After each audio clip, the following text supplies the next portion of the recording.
ঈদ শুধু খাবার আর উপহার নয়, এটা সত্যিকারের আনন্দের মুহূর্ত। প্রার্থনা শেষ হলে পৃথিবীতে ছড়িয়ে পড়ো এবং আল্লাহর রহমত চাও।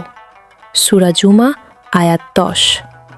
নবী মুহাম্মদ সাল্লাল্লাহু আলাইহি ওয়াসাল্লাম ঈদে সবাইকে হাসি মুখে অভ্যর্থনা দিতেন এবং প্রতিবেশীদের সাথে ভাগাভাগি করার উৎসাহ দিতেন।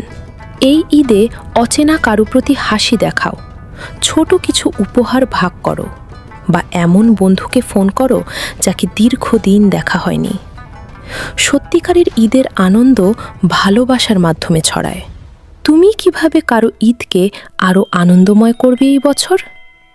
হে আল্লাহ, আমাদের হৃদয় ও ঘর ঈদের আনন্দ ও ভালোবাসায় পূর্ণ করো। আমিন। লাইক, শেয়ার করো এবং কমেন্টে জানাও তুমি কিভাবে ঈদের আনন্দ ছড়াবে।